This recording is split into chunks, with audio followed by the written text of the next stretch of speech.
പുഷ്പ 2 എന്ന ചിത്രത്തിൻ്റെ first day Kerala collection അപ്ഡേഷനാണ് ഇന്നൊരു വീഡിയോ ഭാഗത്തെ. വീഡിയോയിലേക്ക് മുൻപ് വീഡിയോ ലൈക്ക് ചെയ്യുക, ചാനൽ സബ്സ്ക്രൈബ് ചെയ്യുക. ഈ വരുന്ന ഡിസംബർ മാസം ഇനി അങ്ങോട്ട് ധാരാളം ചിത്രങ്ങൾ OTT റിലീസ് ചെയ്യുന്നുണ്ട്. ചാനൽ ഭാഗം പരിശോധിച്ചാൽ നിങ്ങൾക്ക് കാണാൻ വേണ്ടി സാധിക്കുന്നതായിരിക്കും. അല്ലു അർജുൻ, രേഷ്മിക, ഫഹദ് എന്നൊക്കെ പ്രധാന കഥാപാത്രങ്ങളായി വരാൻ പോകുന്ന ചിത്രമാണ് പുഷ്പ 2.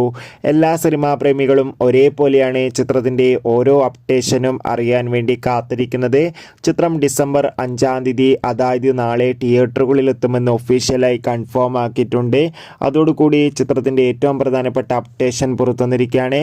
ചിത്രത്തിന് അതിഗംഭീരമായ ബുക്കിംഗ് ആണ് ഇപ്പോൾ നടക്കുന്നത്. അതുകൊണ്ട് തന്നെ പ്രീ സെയിലിലൂടെ മാത്രം ഇപ്പോൾ ഇതാ കേരളത്തിൽ നിന്ന് 3.5 കോടിക്കടുത്ത് കളക്ഷൻ നേടുക്കാൻ വേണ്ടി സാധിച്ചിട്ടുണ്ട്. അതുകൊണ്ട് തന്നെ ചിത്രത്തിന് ആദ്യ ദിവസം അതിഗംഭീരമായ പോസിറ്റീവ് റെസ്പോൺസ് ലഭിച്ചാൽ ഏകദേശം 8 കോടിക്ക് മുകളിൽ തന്നെ കളക്ഷൻ നേടിയെടുക്കാൻ വേണ്ടി സാധിക്കുമെന്നൊക്കെ ട്രാക്കിംഗ് റിപ്പോർട്ടുകൾ സൂചിപ്പിക്കുകയാണ്.